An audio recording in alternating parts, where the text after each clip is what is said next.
Wow,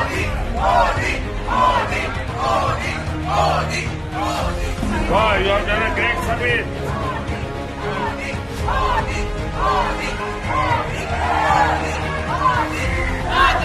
Mahabharat.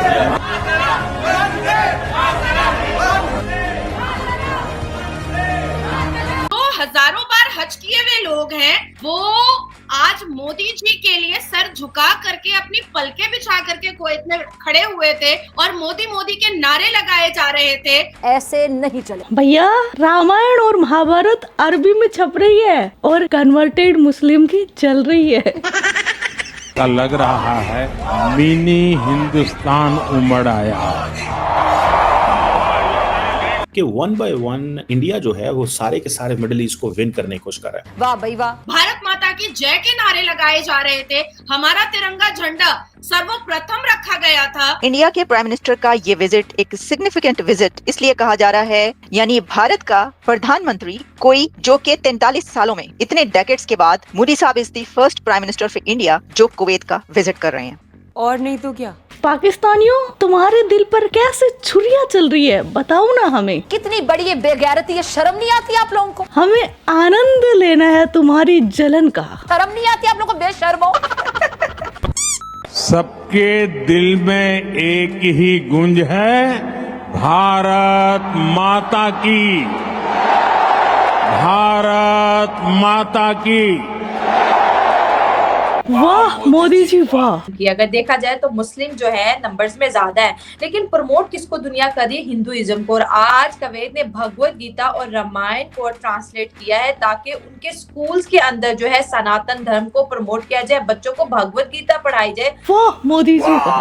बच्चों को रामायण सिखाया जाए और उनको उस तरह से एम्पावर किया जाए जिस तरह से सनातन धर्म में किया जाता है। अरब वर्ल्ड अलाउ नहीं करती गैदरिंग्स को, इन चीजों को, लेकिन नरेंद्र मोदी ने ये बना लिया हुआ है। नरेंद्र मोदी मिडिल ईस्ट पहुंच जाए तो वहां जाके उन्होंने 2 स्टेट सोल्यूशन की बात कर दी। मानना पड़ेगा आप, मोदी साहब को पता है मैंने क्या बात करनी है कि जी हम फलस्तीन और इजराइल की जो 2 स्टेट सोल्यूशन की बात करते हैं, लेकिन हम इजराइल को वेपन देंगे कि वो गजा में कुटे, वो अगर मारता है तो मारे, ये उसका राइट है। तो कुवैत एक ऐसा इस्लामिक मुल्क है जहाँ पे शरिया है। साथ साथ हम ये भी बताएं कि ये वही कुवैत है जिन्होंने 7x जो है या फॉर्मर नेवी के जो अफसरान है उनको सजाए मौत सुनाई थी और फिर बाद में जो है इंडिया की एक रिक्वेस्ट पे उन्होंने जो है उनको मुल्क वापस भेज दिया था। ये भी बहुत बड़ी खबर थी और 2 दिन का दौरा है जी मोदी साहब का कुवैत के अंदर।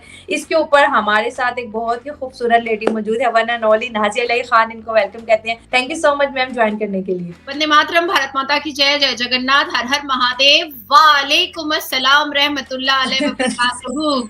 मुझे बहुत अच्छा मूड है आज आपका। आप हाँ, नहीं आज आपका मूड बहुत अच्छा है, पहले इसकी वजह बताएं हमें। नहीं, एक्चुअली शाला होता क्या है ना कि हमारे भारत के प्रधानमंत्री आदरणीय मोदी जी को हमेशा टारगेट किया जाता है कि वो तो सांप्रदायिक हैं, वो तो कट्टर हिंदू हैं। तो अभी जो इतिहास के पन्ने में खोलूंगी उसमें ये बताऊंगी कि कुवैत की लड़ाई हमेशा से मुस्लिम मुल्कों से ही हुई। और देखिए जब कट्टर हिंदू कुवैत पहुंचा तो वहां पर वो जुब्बा पहने हुए और साफा पहने हुए और ना जाने हजारों बार हज किए हुए लोग कैसे उनको सर पलकों पे बिठा रहे थे। तो मुझे कभी कभी आश्चर्य होता है कि पाकिस्तान हो, बांग्लादेश हो या भारत हो, यहाँ के मुसलमान आखिर चाहते क्या हैं? क्योंकि यूएई मिडिल ईस्ट का मुसलमान तो रिफॉर्मेशन चाहता है, जो 54 या 55 मुस्लिम मुल्क है वो तो रिफॉर्मेशन चाहता है, वो डेवलपमेंट चाहता है, वो आदरणीय प्रधानमंत्री मोदी जी का साथ चाहता है, वो भारत का साथ चाहता है। लेकिन आकर बांग्लादेश और पाकिस्तान और भारत का मुसलमान क्या चाहता है? इसलिए मुझे हंसी आ रही थी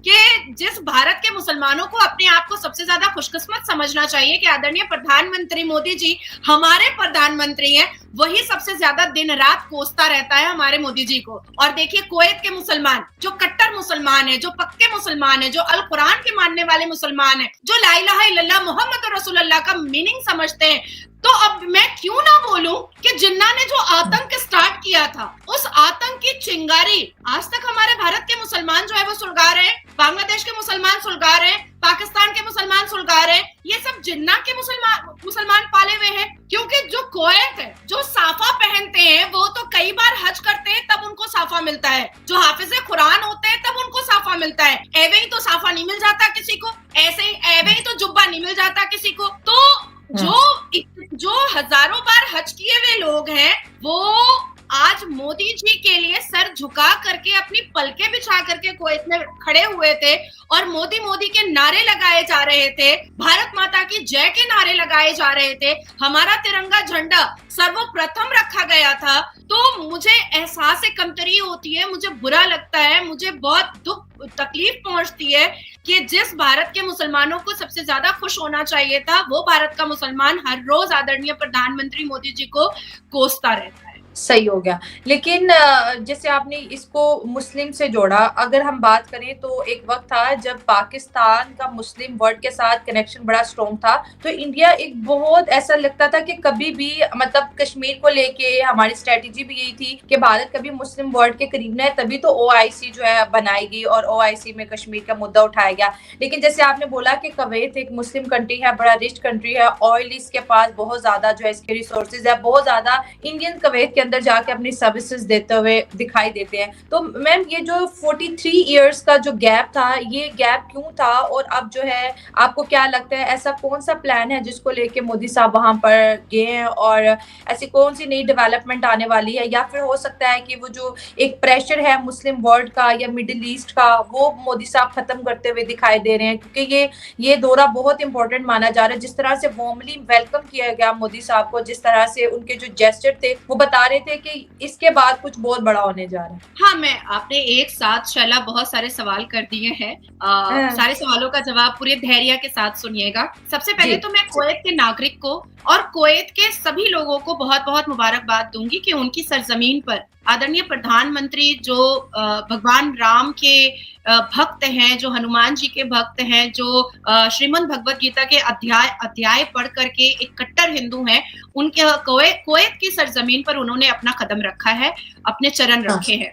साथ साथ मैं मुबारकबाद देना चाहूंगी अब्दुल लतीफ अल नसीफ को और अब्दुल्ला बोरन को, क्योंकि रामायण महाभारत और रामायण को अब्दुल लतीफ ने और अब्दुल्ला ने मिलकर के ट्रांसलेट किया और उसको प्रिंट किया है। तो इन दोनों को मैं सबसे ज्यादा मुबारकबाद देना चाहूंगी। और जैसे ही हमारे भारत के आदरणीय प्रधानमंत्री कुवैत पहुंचे थे, उसके बाद ही सबसे पहले रामायण और महाभारत का इनॉग्रेशन करवाया गया है और सबसे पहली जो प्रिंट की बुक है उस पर आदरणीय प्रधानमंत्री का सिग्नेचर लिया गया है और उन्होंने सर मत्थे लगाया। और अब कहीं ऐसा ना हो कि मक्का में भी हम हनुमान चालीसा जाकर के पढ़े, क्योंकि कुवैत में तो रामायण और महाभारत जो है वो स्टार्ट हो चुका है। वहां के, जहां तक मुझे खबर आई है, वहां के कुवैत के स्कूल में भी मिडिल ईस्ट की तरह रामायण और महाभारत को सोशल स्टडीज में डाला जाएगा।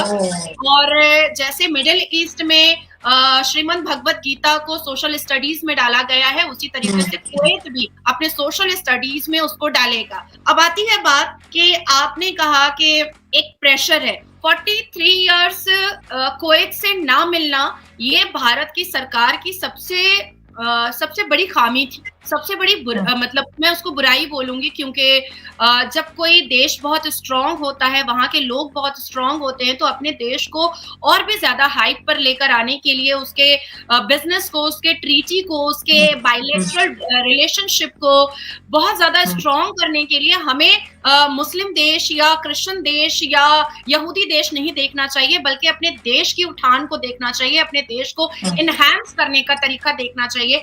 अब मैं आपको 7 ऐसी चीजें बताऊंगी जो कुवैत के पास है और किसी के पास भी नहीं है। वर्ल्ड 6 लार्जेस्ट ऑयल रिवर है, हाई पर कैपिटा इनकम है, यूनिक करेंसी है, उसके बाद नेचुरल रिवर्स है, ग्रैंड मॉस्क है, द कुवैत स्वाक कल्चर है, हाई एजुकेटेड वर्क फोर्स है। Kuwait is one of the richest countries in the world, yes agree, one of the richest country है। उसके बाद फिर कुवैत का जो दिनार है वो हाईएस्ट वैल्यू करेंसी रखता है, हाईएस्ट वैल्यू करेंसी रखता है। तो ऐसे देश को अपने साथ जोड़ना, मुझे लगता है कि आदरणीय प्रधानमंत्री जी ने बहुत बड़ा एक डिसीजन और एक बहुत खूबसूरत निर्णय लिया है भारत के साथ जोड़ने के लिए कुवैत को। हाँ तो भाई मोदी जी गए थे कुवैत, वहाँ पर उनका भव्य स्वागत किया गया। और मैं एक बात बता दूं, वहाँ पर जितने भी हिंदुस्तानी रहते हैं, वहाँ पर जो अपनी नौकरी करते हैं, वहाँ पर उनको मोदी जी ने संबोधित किया।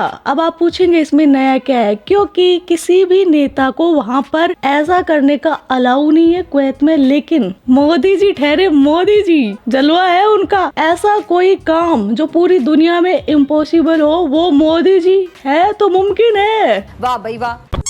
आप अपना ख्याल रखना। आज का वीडियो बस इतना ही। जय श्री राम, जय श्री राम, जय श्री राम, जय श्री राम।